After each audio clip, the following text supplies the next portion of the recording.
Hey guys, it's M4J here, and welcome back to the M4J network here on OpenTTD.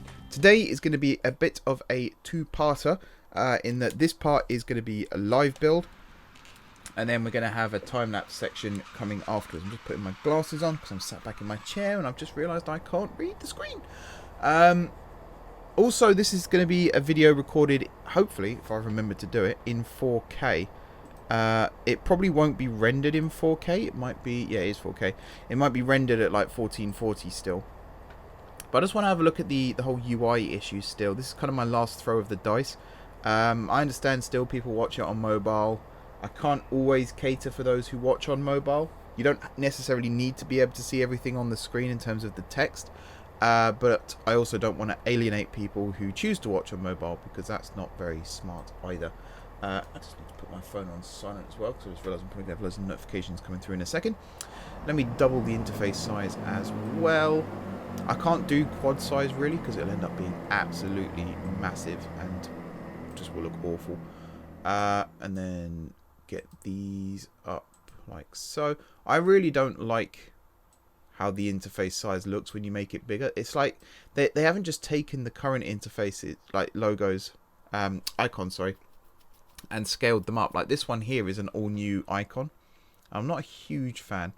Anyway, today we're going to be working on the Gardcity Connect franchise and the Gardcity Express franchise. I have several new services to add for each one. So currently Gardcity Connect, there is a service in each direction. So there's one from hang on, I've got it up on my screen here. Drunnington and Plenfingbridge to Cadenbury Junction. There's one from Gardcity Plenfingbridge Airport Terminal 3 that runs all the way down to Town. And there's one that runs from Drunnington and Plenfingbridge via the line, the little branch line that you can see here, through Gardcity Rinston, Great Winfield Airport. Rinston's nowhere near here. And then down to Rinston via the Cross City line, which is this little branch line here. That's all well and good, but I've got a lot more to add, and for some of it I need to re-signal the Cross City route, and for some of it I need to like build some new connections, because basically I'm going to have a new service that runs from Sunnington to Munfingford via the West Winds line. I'm also going to have a service that runs from Honningville to Fort Flonwood Central via the Gardcity Great Northern line. And then I've also got a service that runs from Gardcity Great Winfield Airport to Reningbury out on the Great Eastern. And then I've also got, I think that's it for the Connect services for now. There will be more in the future, I'm sure. But for the Express services, I've also got Sunnington to Queen City Junction, Beffingway to Kidinghatton Airport Parkway via the Western Reaches South line, which is something I wanted to test out and see if that worked or not. And then Canal Street to Nuthill City Centre, and then Sunnington to Henninghall Junction.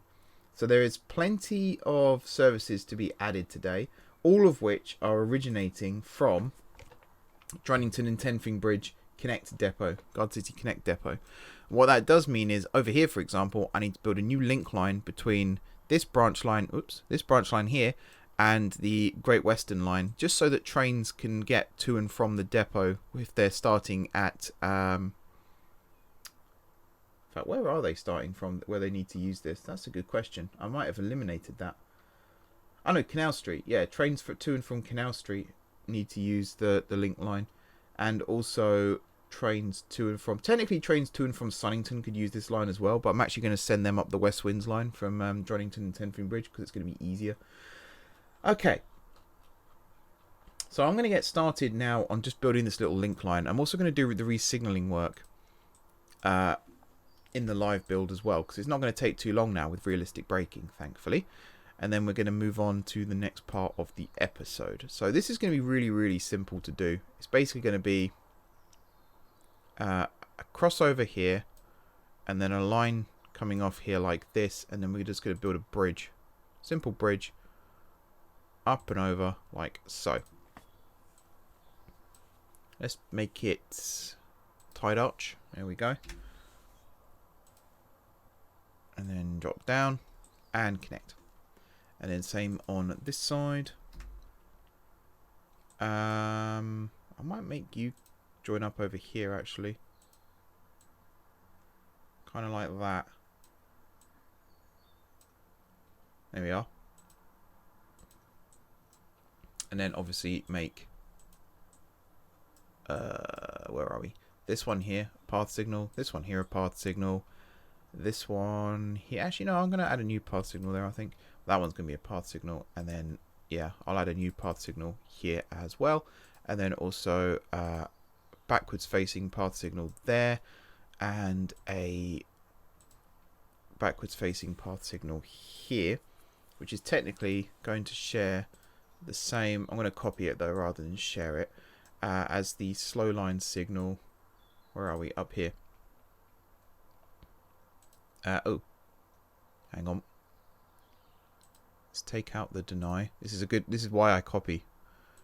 So yeah, if train is entering from the back of signal, then we'll get rid of that, and then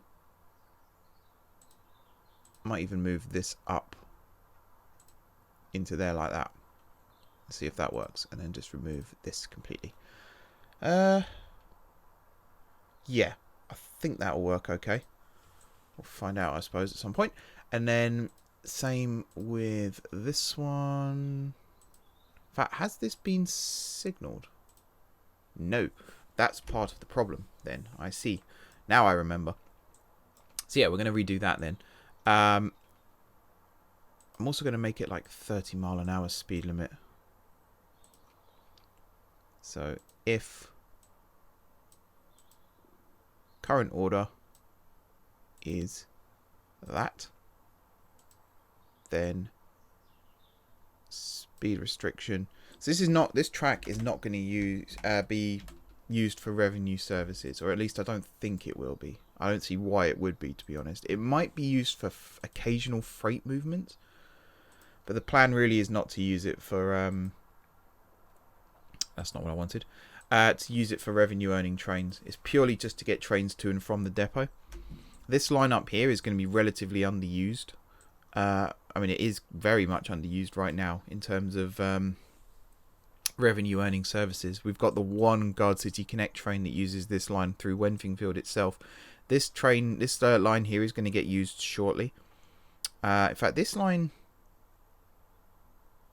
No, I was thinking it's a good way of getting trains to Canal Street, but it isn't, because it joins up with the Country Western line north of Canal Street, so that wouldn't work at all. I'm not making it up as I go along necessarily, but I'm sort of like changing my idea a little bit as I go through, which isn't the best idea in the world. It's not necessarily the worst either, but yeah, we're working on it. So the next thing I want to do in this live build here is signal this, or re-signal this route to and from the depot here. Now I think some of this has already been done. Yeah, this bit's been done.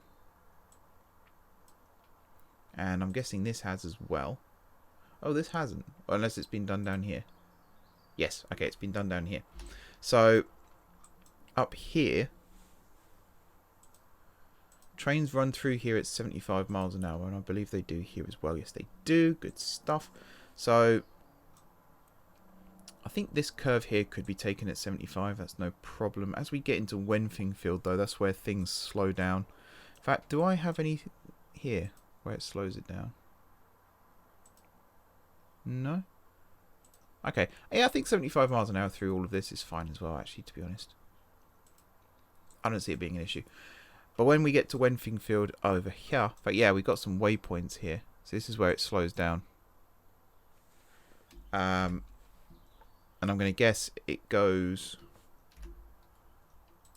like 70, 60, 50, something like that maybe.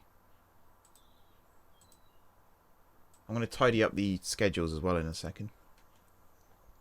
So Drennington, Plenfingbridge, and then we get to...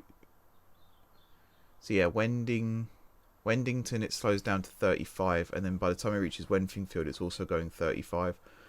And then it slows right down to 30. So I'm going to remove the waypoints, and we're going to do this purely through signals. And I love realistic braking because it's made this so much easier for me, because now I can just do it with one signal, which I can stick here. I can stick another one here, I suppose. And I'm just going to say, if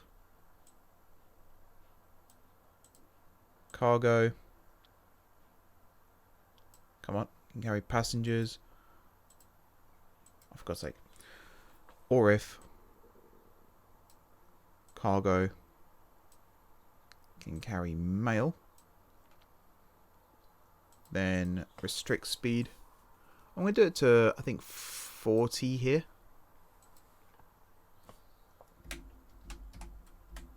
Why have I got loads of signals here? Have I done it here instead? Oh, I've done it here instead. Okay. Turns out, past me was smarter than I gave myself credit for. Does that mean I've done this one as well? I have. Okay. That's interesting then. That's very interesting. Did I do it here too? Oh wow, look at that. I actually did. Huh. Except I have done this one wrong. Technically. Also, this really should be a lot slower still. I think this should be like 15. 15 for both, maybe? Let's do that. 15. 15.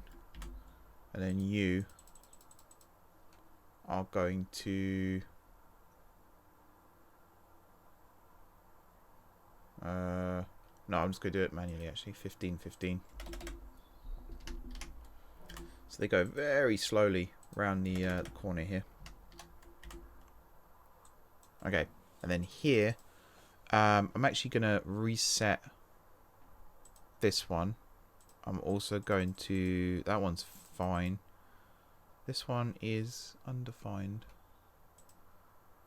Okie dokie, let me just fix this. So yeah, I think I did redo this a while ago now.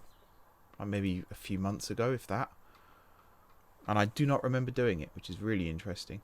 Oh wow, look, they've actually got... I don't remember updating this. Huh, I might rebuild some of my stations using that bonus waypoint. You've got platforms here as well. That's actually going to be really handy. What am I looking for though? I'm looking for this. That's what I'm looking for. So you're going to go there, you're going to go there, and then you are going to go there, like that. So I'm going to remove this signal, I'm going to remove this signal and this signal, and then I'm going to remove... Yeah, I've got nothing here.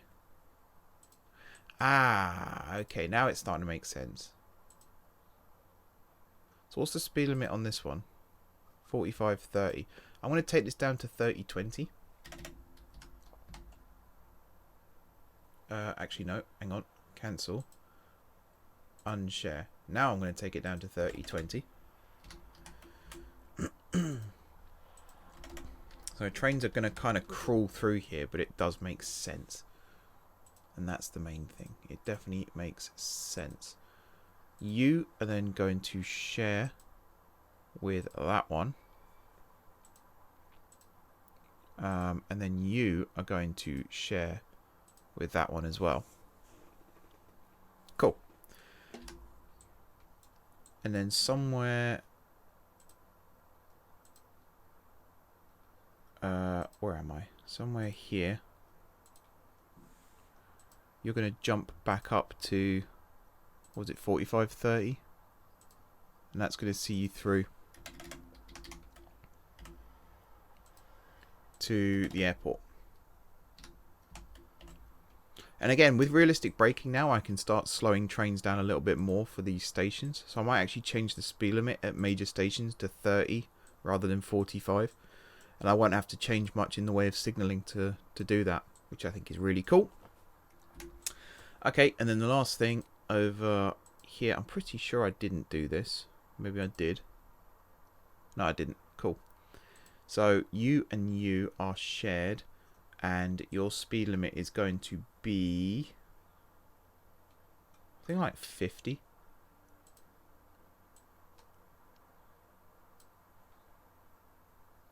Yeah, just checking it is shared with the right one. 50. Actually, hang on. I'm going to reset these. And I'm going to get you, which is what, this one here?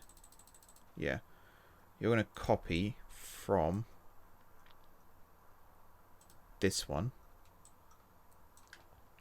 You are going to share... Oh, come on. You're going to share it with this one. And then we're going to change this waypoint to this waypoint. No, not that one. This waypoint. There it is. And then going to rejig some stuff. So you are going to move up like so. You're going to go like so. And then the speed limit here is going to be like 60, 45. Oops. Not 650. That's way too fast. And then 45. Like so. These waypoints here I'm going to remove as well. Like that. And then, yeah, the speed limit through here now is pretty much going to be 60-45 the whole way. Which reminds me, if I am doing that, then I need to come back over here and I need to grab you. And you need to copy from that one. Yep. Good stuff. I think that's a path signal. Looks like a path signal. Hopefully it's path signal. And then, yeah, pretty much 60-45 the whole way along all of this bit here. The only bit where it changes is... I mean, this bit for a start. Did I not signal any of this? Did I actually do anything over here? I don't think I did. In fact, does this even have signals? I'm not seeing a single signal here, which is weird. Let's do these 13 apart and then click and drag. There we are. Huh, that's really weird. Signal, signal. That. And then up here, remove the waypoints. I will have to monitor this train actually. This one here, just to send it off in the right direction again. There's also going to be a rolling stock change for the Gardcity Connect. I'm going to use, I think, 313s for the electrified services, and then non-electrified, I think I'm going to use, 365s, maybe 366s. I'm just going to speed this one along to Nin Hill City East, just to make sure it's running the right way. And then for the waypoints on this side of things, I'm just going to remove these back to like that. Cool. And then I'm going to add some signals like this. I need to add signals in these tunnels as well. In fact, this one has now got signals in the tunnel. Oh, come on. So yeah, rolling stock. Yeah, 365s, 366, 165s, 166s, and 313s are the plan. I was wondering at one point whether it would be worth creating, because the networkers, in theory, the electric networkers, I'm getting all my words wrong today, aren't I? The electric networkers were designed to be dual voltage. The 365s were, at least. So I was debating at one point going back into the code for BR trains and creating a new variant of the 365 that is dual voltage, because there were some 365s that only ever ran on third rail. They weren't, I don't think, that might not be accurate actually, but I'm sure there was some where they didn't initially work under overhead electrification. They actually worked on just realised I'm putting signals in when I don't need to as well. They only ever worked on third rail, even though they were designated 365s. I don't know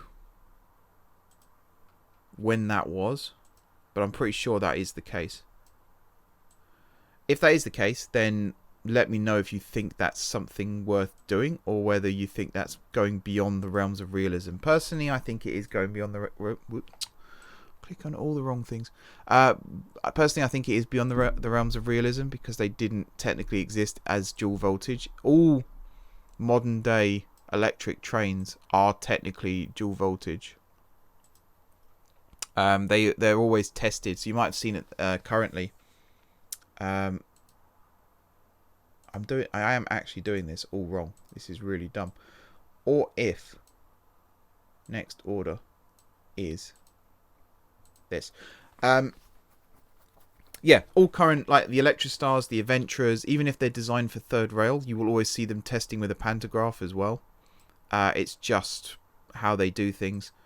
I think it's cool that they do that, actually, because it means that they can always transfer them from franchise to franchise, and all they've got to do is either add a pantograph and remove a shoe, or remove a pantograph and add a shoe. You know, it's as easy as that, which I think is really cool. But yeah, let me know in the comments if you think I should do that, or whether you think that is beyond the realms of realism. But if that is the case, if you guys want me to do that, then all services will be operated using networkers, which, as we all know, is my favourite train. If not, though, then it will be through the 313s. 319s are going to be used for the Express, Gardcity Express electrified services, but networkers are going to be used for all the diesel ones, because 90 miles an hour, it's pretty good top speed, really. It's fast enough to run on the main lines. It's fast enough to run on the fast lines of the main lines as well, where I'm planning on running them. Okay, if cargo can't carry passengers, then if cargo can't carry mail, then 30. Here we are. And then I keep saying and then, that's really annoying. Apologise for that. So we're going to use this one, but we're not going to have the current order next order. Just going to do this. Remove. Done. Finally, we're going to... I nearly said it again then. Nearly said it again. Dope. Also going to copy you from way back over here. This part of the video is going on a little bit longer than I thought it would, but that's fine. Yeah, we're going to take out the deny. We're going to move this up, and we're going to move this up, and then we're going to remove this. Oh wait, no, I needed a... Yeah, I needed a if train is entering from the back.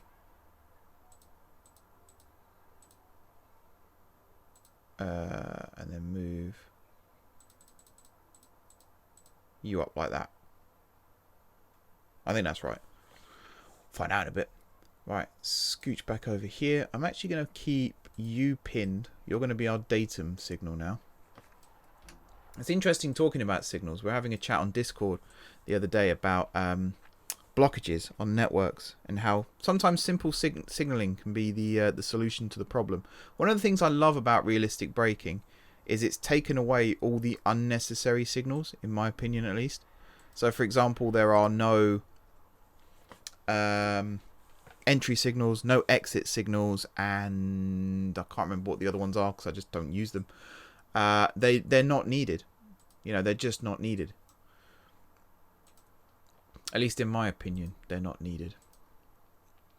I'm not setting this up yet, but I am going to share this one as well, because the idea here is going to be freight trains are going to use the loop and they're going to slow right down, and then passenger trains are going to use the centre tracks and go a lot faster. So yeah, 60 miles an hour all the way along here. 60, 60, 60, 60. I don't think there's any sharp curves that I need to be changing the speed limit for. Doesn't look like it. And again here, freight trains are going to use the outer tracks. I am actually planning on building a new station here for Nunford. I think it will only be operated by Connect services. It won't be operated by Express. And Express are limited stoppers. They're slightly more frequent stoppers than the Express trains that use the the routes on the other franchises. So, for example, the Great Eastern. But they are slower. They're slower than the conventional expresses. Like Beffingway to GSG, for example, it stops more frequently. But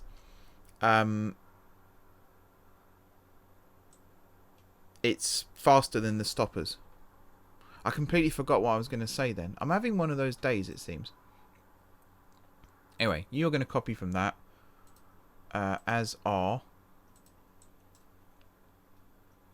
Where are we? I'll put it there. This one as well.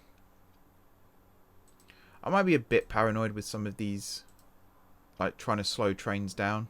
But I think at the end of the day, it's realistic. And there are, particularly like the North London line, there are so many sections where trains are just excruciatingly slow. Like 15, 20 miles an hour kind of slow. That I might as well include it here. It might make a journey time slightly longer than it perhaps should be, but it's realistic. And I prefer realism to anything else, in all honesty. Right. This little bit of track here, I think I'm actually going to rebuild it some. Just to stop. Like this little kinked section here is really annoying. So I'm going to do this, and then I'm going to remove this, and then I'm going to remove that. And then I think here I'm going to connect it up. So it's going to run down like that, and then like that.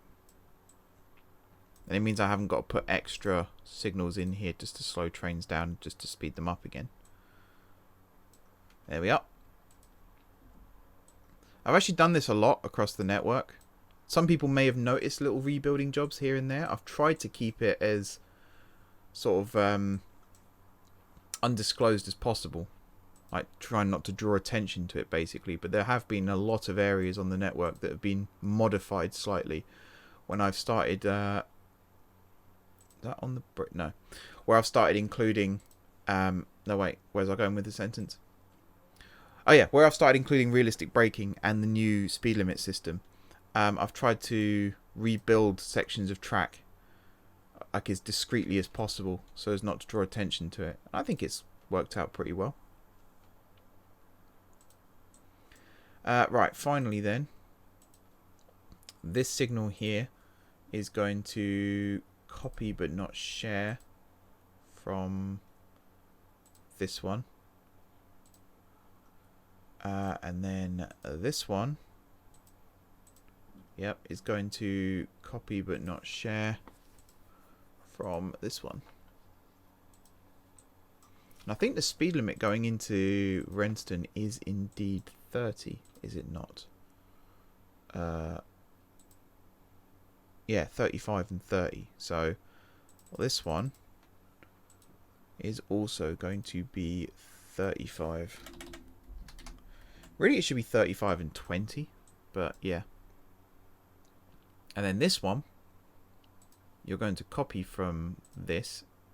Actually, are you? No, you're not. You're just going to be like 15.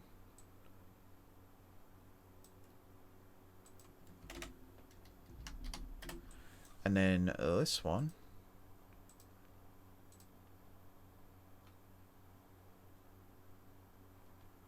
is going to be 10 going in. Come on. 10 going in, and then 15 coming out. So if entry direction from the front, we'll add an allow, because that might be what activates this. And then you are going to be 15. I might leave it at 15. Oh no, actually no, it's not. That's going to be dumb. Here, I'm going to speed it up to, I'm going to say like 20. Maybe something like that. So what's this? This is just a conventional slow trains down thing. So yeah, you're going to be 20. 25, let's say. And then you're going to copy from this, except I'm just going to remove this bit and the deny. So if trains entering from the back of signal, then 25. Okay. So I think that's pretty much everything that I wanted to re-signal here done. Trains can now access all of these lines still. I don't think I've changed anything there. Whoops, keep clicking on the wrong things. I'm not a huge fan of the enlarging the interface to make you guys see it. I know it's to make you guys see it, and I'm doing it for that reason, but I'm really not a fan. Mainly because my mouse is really slow, and I think this is the fastest my cursor actually moves without me going into advanced settings. So, not a huge fan. We got a bonus signal here as well.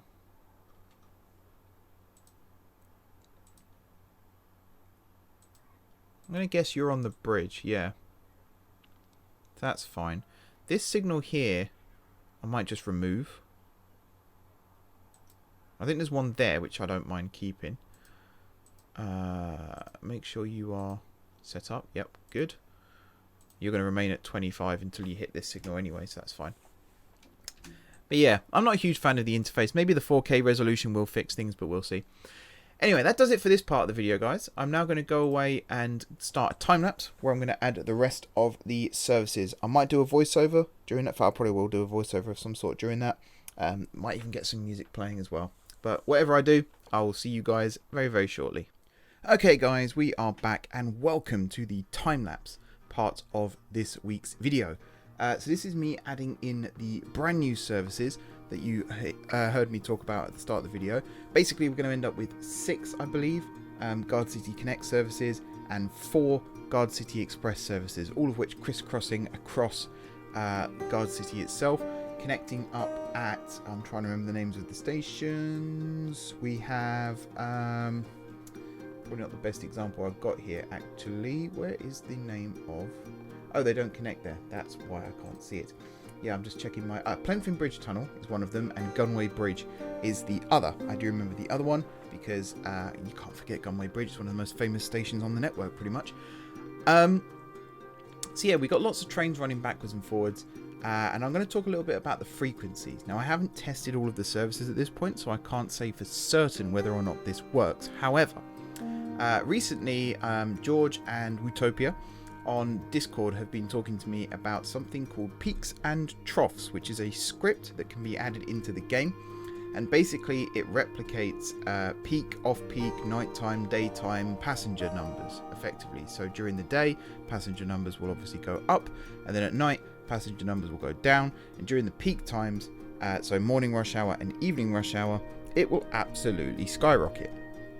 Now, this sounds like something really, really cool, and something that I've been wanting in the game for quite some time. And you can kind of see that by the way that I've done my timetabling and my scheduling. So some services just run default once an hour through the daylight hours, basically. So, you know, 5 AM till 9, 10 PM, something like that. Some of them are a little bit more complicated, so they might run half hourly during morning peak and evening peak, and then besides that, they run every hour. Some run through the night as well, but at a reduced frequency, so they might run half an hour during the day and then every hour at night. Some, like the Underground, Gardcity Underground, I'm trying to remember the names of them, Circle Line and the Lake Line. It's only last week that I did this and I've forgotten the names already. They run every 20 minutes, pretty much. I think that's all day. I can't remember off the top of my head. Go back and watch last week's video if you want to get the exact numbers. But there was no real reason to do any of that up till now, apart from just making a realistic network with realistic operations. Peaks and troughs could potentially fix that problem, and it gives you the issue of, you know, more people will want to travel during the morning peak. More people might want to travel during the evening peak. I think there's 3 different data models depending on which part of the world you want to base it on. I think it's Germany, Japan, and I can't remember the third one. It might just be European, it might be North American. I can't entirely remember. But different countries, different continents have different work patterns. So some people might work during the day, some people might work more in the evening. Some countries like Japan, they have very strict not regulations, but they have very strict customs to when you arrive at work, when you leave work. So again, I can't remember exactly off the top of my head, but it's to do with your boss is the first person to leave and no one else is allowed to leave the office until the boss has left, which means that you tend to get like a cut-off point So you get to like 5 p.m. and then suddenly everyone leaves because that's when the boss leaves. Things like that. Now, obviously, being based in the UK, I want to try and recreate UK rush hours, which means sort of between 8 and 10 in the morning, sometimes extending to 7 a.m. And then in the evenings, any time between 4 and 7 really is rush hour. And we're saying that with very, very heavy emphasis on the inverted commas there, because it's you know, even in the morning it's like a 3-hour window and we still call it rush hour. I think that's why in rail terms now it's peak and off peak. So peak is any time in morning rush or evening rush, and then off peak is pretty much during the day and late at night. So peaks and troughs is something that I would very much like to add into the game. It's not just a simple case of clicking some buttons and then putting a file in a folder somewhere like with games like Football Manager. There's a lot more to it than that. It's to do with, you know, you have to convert your save into a scenario, and then you have to add the script that way, and then you can convert it back into a I don't really know what I'm using at the moment, sandbox I suppose, and then apparently it will work. Yeah, no, I don't know. But that's something that I'm going to look at doing. If I do get it working, then I've already made the schedules for Gardcity Connect and Gardcity Express fit in with that. So effectively, let me get my screen open here so I'm not just guessing. Between midnight and roughly 5 a.m. It's a train every hour, and then between 5 a.m. and I want to say 9 a.m. ish, it's a train every 20 minutes. And then between 9 a.m. and 4 p.m. ish, it's a train every half an hour. And then between 4 p.m. and 7 p.m. it's a train every 20 minutes. And then between 7 p.m. and midnight, between 7 p.m. and 9 p.m. it's a train every 30 minutes. And then between 9 p.m. and midnight, it's a train every hour again. So there's kind of 3 stages. There's nighttime, there's peak, and then there's off-peak. And they all have different amounts of frequency and services. Now this is a bog standard, this is a test basically. Eventually, in and around Greater Gardcity, I might have trains every 15 minutes, maybe even every 10 minutes.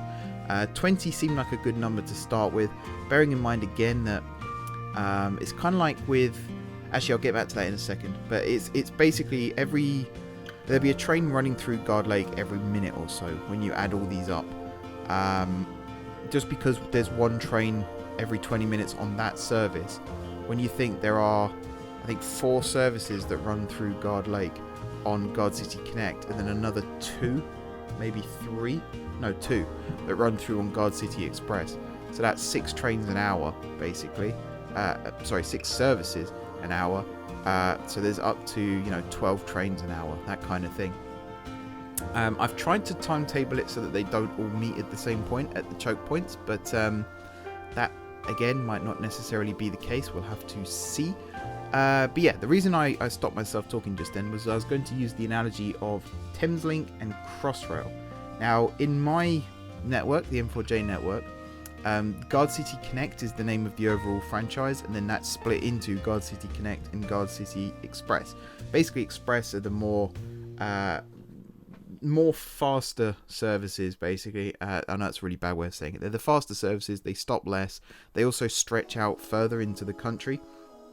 So, for example, Sunnington to Queen City is a far greater... Actually, Beffingway to Queen City, I think it is a far greater reach than Jonington and Plenfingbridge to Cadenbury Junction. That's the idea. There may or may not be adjustments made to the services in the future. There may or may not be additional ones added. There may or may not be rerouting, things like that. It all depends on which routes are busy, which ones aren't. Some services might even be discontinued. Very much depends on what other services there are on offer. I've tried not to impede too much on existing franchises. I've tried to look for gaps. And that kind of brings me to some questions that were asked in my Hatfield Town stream last weekend, actually. So I stream Hatfield Town now once a week. If you're an OpenTTD fan who's also a big football fan, I'm just doing a little shout out here. Hatfield Town are official partners of mine now. I teamed up with them back in January. I am their virtual manager on Football Manager 2021, and I'm also now their director of media. So there's some really, really cool projects that I've been working on with them. The reason I'm mentioning all this is every week I stream a live 90-minute match where I talk about pretty much anything. I'm trying to keep it mostly related to football, but I'm never going to stop people from talking about trains and railways and, you know, F1, whatever it might be. Anything related to my interests, anything related to the channel, feel free to come along and join the chat. But one of the questions that was asked to me in the stream last week by George was, what patch, if I was to make a patch for the game, what would it be? And there's a few. I couldn't think of any on the spot at the time, but I've had a thought since then, and I wanted to answer that question in this video purely because this is OpenTTD, so I thought most people who would want to know the answer to that question will be here watching this. So for me, really, this game is almost perfect. Almost perfect. The amount of creativity you can have in this game is amazing, and the JGR patch pack is absolutely fantastic for what I want to do with the M4J network. And I'm not taking anything away from the Lieutenant Joker patch. I used that patch pretty much from the beginning of the Majeffries network right up until I think midway through last year, and the only reason I switched was to use scheduled dispatch. Everything else with the Joker patch I was really happy with, but when I found out that JGR had scheduled dispatch, that was basically the missing piece of the puzzle for me. At least it was at the time. I couldn't think of anything else that I could use to actually improve both my experience with the game and also the series. However, since then, also while I'm here as well, big shout out to JGR, not just for making the patch pack to begin with, but also making it so that people who were playing on the Joker patch could actually load up their save files in the JGR patch pack. Massive help there as well, because I thought for a minute that I would be blocked from being able to access the JGR patch because it wasn't compatible with my save file, but that problem was very quickly fixed actually, which is something I'm very impressed by. And yeah, up until sort of this year, I felt like, again, it's perfect. I wouldn't change anything. And you know, some people might think I just don't want to criticize the creators of the patches, and I don't. I mean, who does want to? Let's be honest. But I genuinely couldn't think of anything that I would add that would improve the experience, or anything that I thought was possible to add that would improve the experience. But then things like realistic braking come along, and that was something I didn't even think was possible. It's something I never envisaged being in the game. It's something I couldn't think of when people were asking me what I would add to the game. But it exists now, it's in the game, and it created some new challenges for me. Had to rebuild a couple of stations because of their locations at the bottom of hills.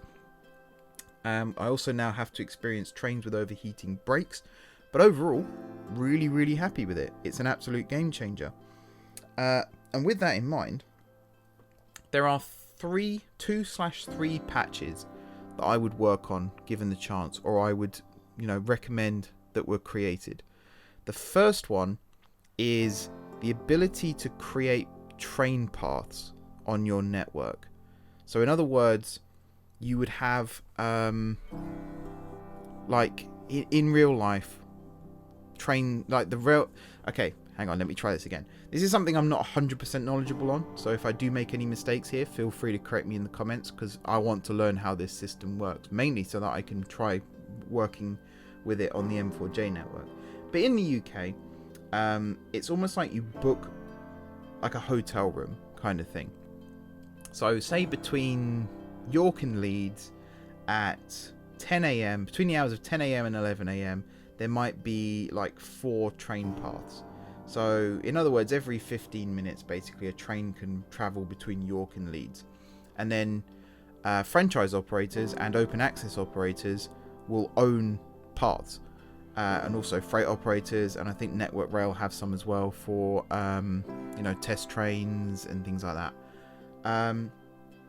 And it's like, I suppose hotel room probably isn't the best idea, best analogy, but like booking a room, like a conference room kind of thing. So if you have an event, you book a room. If you want to run a train, you book a path, that kind of thing. Now what would be cool is if there was a patch that would tie in with something like scheduled dispatch, where between point A and point B, you can see all of the trains that will run through that section, and if they have a complete timetable, you will also see their paths, essentially. So at what point will they reach this station, at what point will they cross this waypoint, that kind of thing. Excuse me, choked on some air then, bear with me 1 second. Oh man, I breathed too heavily then, that was really weird. So I'm not talking about things like when it reaches a tunnel or a bridge necessarily. It will have to be a fixed point that can be judged in a timetable, so a station or a waypoint. Maybe have a way to integrate it into signals. I don't know if that's possible or not. Realistic braking, realistic acceleration, programmable signals, that could potentially come into play as well. But basically one of my problems with the network now is I can start a train from a depot with a set departure time, and then halfway through its journey it's held up by a train in front of it, or it holds up a train behind it. And at the moment I'm releasing lots and lots of new services into the network, whether it's OverGround, UnderGround, Connect, Express, whatever it might be, and I'm planning on adding even more. And some of my more congested routes, the only reason I say they're congested is because it's becoming harder and harder to actually pick out where there are gaps in the paths to actually have additional services run. And the other problem is like knowing how long it takes for a train to go from the depot to the first stop. Some it's easy, you can just look at the timetable of an express train, for example, and say, you know, it takes 20 minutes. But then if you have a slightly slower train leave the depot, runs on the fast line still, basically does the same journey but can't travel at the same speed, then until that timetable is filled, you don't know how long that journey will take. And if a fast train then gets held up by a slower train, then that will start manipulating the fast train's journey times as well. So actually having a box like a departure window where you can select an entry point like station A, so in my case let's say Gardcity St. Peter, and then you can select an exit point which will be Gardcity Great Winfield Airport, and it will show you all of the trains that will be running along that section of track, how long their journey time is scheduled to take, which stations perhaps they'll be stopping at as well, and how long those stopping times will last. Maybe even the speed limit along that section of line, if you can tie it into the signals. And from that, maybe even a distance as well between point A and point B. Even if it's a Manhattan distance, you can still get a basic idea as to how long your rail is between point A and point B. And from that you can then calculate train paths, whether it's a simple diagram that shows paths, how many you've got and how many are being used, or whether you'll have to do a little bit of trial and error still at your end to try and make it work. I think that would be a really cool addition to the game. I really don't think it's possible with the way the game is structured, but maybe some of it is possible. And if some of it's possible, then that's something I think would be really cool to actually add into the game at some point in the future. And that kind of ties into point B for me, the second patch that I would work on, which is instead of having trains allocated schedules, I would work on a system very similar to Cities in Motion 2, where you'll have a depot, and within that depot you might have like 70 different trains of all different types, and then you can allocate a depot to a service. So again, say for example, Droddington and Plenfingbridge, I think it's Plenfingbridge Gardcity Connect depot. That was the one I was using today for today's video. Let's say you've got like 30 Class 313s, 50 165s, that kind of thing. And you can set some parameters, so like this is an electric service, this is a diesel service, this is a mixed service, so a diesel train could potentially use it, or you might have dual voltage, this is overhead and third rail, that kind of thing. It'd be really cool if you could just then build services and allocate those services to the depot.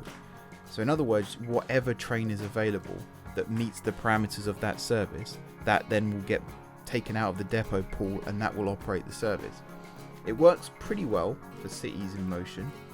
Sometimes there are issues, but you can also set it up for vehicle sizes in Cities in Motion 2, which I really like. So say for example during your rush hour, which is something that is simulated in Cities in Motion 2, you can run more frequent services, but also have higher capacity vehicles.